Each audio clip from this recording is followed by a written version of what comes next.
The announcement of plans by U.S. investment bank JP to phase out Nigerian government bonds from its government bond index for emerging markets, the GBIEM, by the end of October, has raised fears of a fire sale of government securities. Now, investors have had more than a few palpitations because of this, and all segments of the Nigerian financial markets in the last couple of trading days were majorly affected by this announcement as we saw panic trading rule. Okwemi Agbaje, CEO, RTC Advisory Services, joins me now to talk more about this. Good morning to you, Mr. Agbaje. Thank you for coming in. Now, it's what's been dominating, the financial space in the last couple of days, ever since the announcement was made. But what are your thoughts on this decision by JP to delist Nigeria from its GBIEM? Well, it's fairly expected. JP has its own standards and rules with which it manages its index. It's a global multinational bank with assets of $2.6 trillion. It operates multinationally, so it's not going to make exceptions for Nigeria. It has said you need to have free, it has responsibilities to its stakeholders, the investors. And therefore, I understand JP position. On the other hand, Nigeria's position is also, interest may be slightly different. There's no cause for panic in my view. Already, the investments of foreign portfolio investors in Nigeria's bond market has gone down from $11 billion to just about $3 billion by the time of the JP announcement. So many of the more faint-hearted globals have left. Possibly the remaining may also, a significant portion of the 3 billion may also go. About 2 billion is expected to exit. Exactly. So, but then there should be no panic. I don't think it was an emotional issue. JP was acting based on his rules and his interests to his stakeholders. I think if I had a way of impacting policy, I would have suggested a bigger engagement, a more rational engagement with JP rather than be emotional about it. But at the end of the day, the deed is done. We should calm down and understand, in my view, that what we need are policy responses. In my view, what we need are policy responses. We have a problem based on our exposure to the oil markets. That is in the conditions that we know it is now.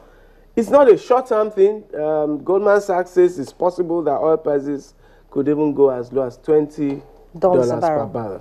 So we have to understand that we need policy responses.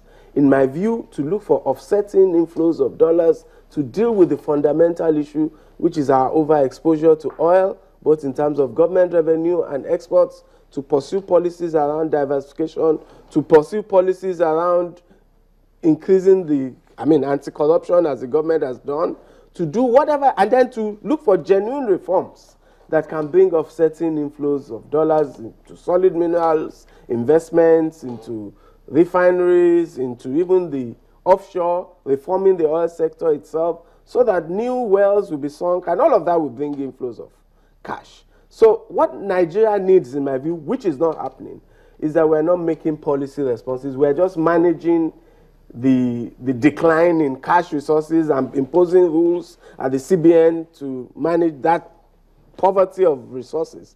But we're not doing the right policy responses in terms of economic policy. And even some of the CBN actions may have been unduly shaped by a knee-jerk control imperative. Knee-jerk control, but you see, their responsibility first and foremost is to ensure that there's monetary stability, and they will do whatever it is that needs to be done to ensure that happens. Unfortunately, some actions can worsen the situation rather than improve it. In my view, for instance, when you have a 50% reduction in dollar inflows due to the price of oil going down, the last thing you need to do is chase away more dollars. I think we've done some policies that, including this, that chase away more dollars rather than bring more. But because you are thinking, let me hold everything. So, for instance, we've also shut down the inflow of autonomous dollars through domiciliary accounts. We've shut down bond inflows with this. And even though it's difficult to predict exactly how this will play out on the equity end, I've seen reports in international media, which I've been monitoring since the JP Morgan report, that shows that investors in equities are concerned. That concern may wane, I hope, but they're concerned because when you're invested in a country and then you see the bond index shot up, you wonder about your own equity investments as well. Like foreign portfolio investments, according to data released by NSE yesterday, shows about over 24% of FPIs have actually exited yes, the market for August. but portfolio flows are both bonds and equities. And now we know we have a clear problem with the bond dimension. We also have had a problem with the equities dimension, but what if anything happens and equity investors just decide the risk is no more worth taking and they flee in droves again? That hasn't happened. But the point is we need calm, we need policy responses rather than control and all of that and knee-jerk actions that actually worsen this. So talking about policy, direction now from, of course, the monetary aspect is what you're looking at. Now, one of the many reasons that JP Morgan listed for this action was because of the lack of a fully functional two-way FX market and an overvaluation of the naira. Remember that the central bank has a responsibility of ensuring that come what may, the economy does not suffer. So the delisting now of FGM bonds, do you think it has come at a time when the Central Bank of Nigeria should begin to revisit some of the policies, as you've already pointed out, to ensure that the economy stays afloat and weathers through the storm? And then we can begin to think again, do we really need to be on JP Morgan's GBIEM? Well, we don't lose anything by being on JP Morgan's index. We wanted to be there. We wanted, it finances, the bonds listed there were to finance the activities of Nigerian government activities in terms of borrowing. Yeah, the investors are not charitable organizations. They're investing because the yields are good and Nigeria offers attractive yields. But in terms of substantive policy, 3 months ago, I felt Nigeria could escape without a devaluation of the currency. 3 months back. We could exchange without devaluation because even though oil prices were low, there was significant domestic and international goodwill after the elections, and there were a set of policies that were clearly imperative that may have assuaged the markets. So, for instance, I still insist that some policy responses, such as dealing with the greatest pressure item on our FX demand, which is imported petrol, and I still think Nigeria is missing the opportunity to remove the fuel subsidies and reduce that pressure and stop funding petrol consumption in Benin, Cameroon, Chad, Niger, and all our neighbors, and stop wasting resources and FX on importing fuel. And so I think policy needs to change in terms of that. One other thing which needed to be done rapidly is to reform the so-called PIB, is to reform the fiscal terms with which our oil sector operates. Again, that could have generated offsetting flows. If we do, and I think it's possible, if we do a quick draft of an appropriate fiscal regime that recognizes that the price of oil has changed and the dynamics of the oil market has changed, and that we are now in a race for limited dollars of investments in upstream, and we could do that draft in 2 weeks, in my view, or 4 weeks. And we could, if we took it as a national emergency, we could get it to Parliament in a month. National emergency when you don't have an economic team? Well, precisely what we did wrong was that we then have gone through this period, 3 months, without an economic team that could take those kind of actions I was just talking about, including stimulating global investment in solid minerals, which was another possible source of inflow of foreign currency. So yes, we paid a high economic cost for the absence of an economic team. And hopefully, happily, we hope that absence will be remedied very soon, but it can't be too early given the current situation. So we need to focus on economic policy. I think we've spent the last 5 months, 1 year, focused on politics, but the economy is now suffering and the data is showing it. Talking about the data, we're going to focus on that much later on the program. GDP for the second quarter of the year came in lower, 2.35%.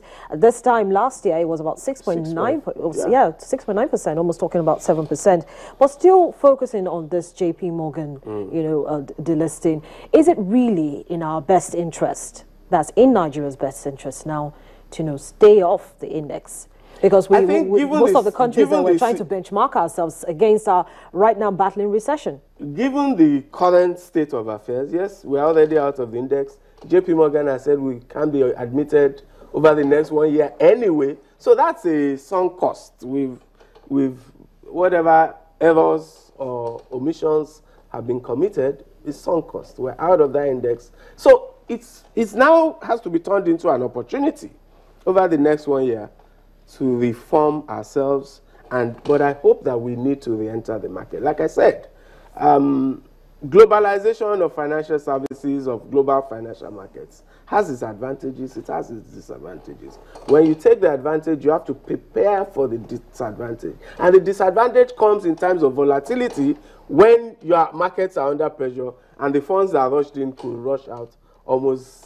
But all of this will now still put pressure on your local currency. And right now, the Central Bank of Nigeria is doing everything it can. It's taking from the reserves, it's doing the knee-jerk reaction, like you say, and the policies and the rest of it to ensure that the Naira stays within a certain band. I said a few minutes ago that 3 months ago, I thought we could escape without devaluation. I don't think it's possible anymore. But then we do not need a devaluation at this time. Looking at the numbers, you and I, we feel that because we can manage to cope with it, but there are some Nigerians that cannot afford to have a devaluation happen at this time. No, absolutely not. I disagree with you. Most poor Nigerians don't even have anything to do with the value of the currency. It is those of us who purchase imported products, who live in cities, who educate our children abroad, who go to Dubai, take holidays. So the farmers live on Nigerian products. The FX rate is a subsidy for the rich. You're assuming that there's the poor Nigerians that actually live on Nigerian products, because a survey was done and it was realized that at least for food, in terms of rice, for instance, a lot of Nigerians like to eat imported rice and not the locally produced rice. Well, yes, but the point is, in the end, our reserves are now down to $30 billion. If we continue this policy, in another 3 months, we'll be down to $25 billion. In fact, it's $30 billion because we've not done much in the last 3 months in terms of government actions, spending money on paying people. So, do we want to see reserves down to $20 billion in 1 year, trying to protect the value of the currency? When you have a mismatch between demand and supply in markets, I do not know of any other mechanism to equalize the situation and adjust the situation other than price. Unfortunately, that's the situation that non-diversification of our economy has put us in. So we now have a situation in which there's a demand for FX, but the supply of dollars has fallen, but we are trying to keep the price constant. What that tells you is that soon the dollars will be finished and you will go into borrowing. That's Nigeria's history from the 1980s. That's why we became a borrower nation, and it took 2 decades for us to get out of debts from the Paris Club. So the benefit of a flexible exchange rate is so that you can make those adjustments when your supply of dollars declines, dwindles, and you can revalue back when you have dollars. When you find oil prices go back to $100, if it ever does, which is unlikely to do in the short term, by the way, or you create other sources of FX from solid minerals, from agricultural exports, from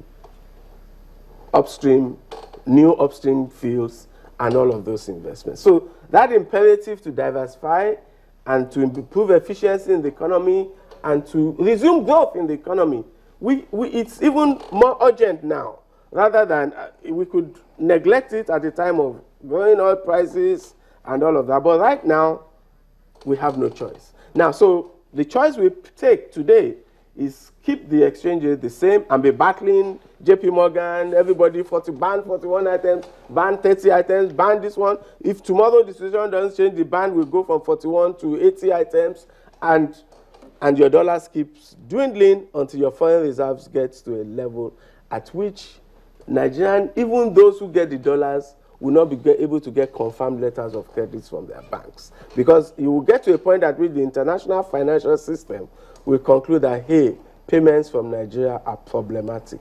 We don't want to get to that point, but we're getting close to it. So we should take a study of Nigeria's economic history, particularly in the 80s and 90s when we had a similar scenario, and it will tell us what not to do.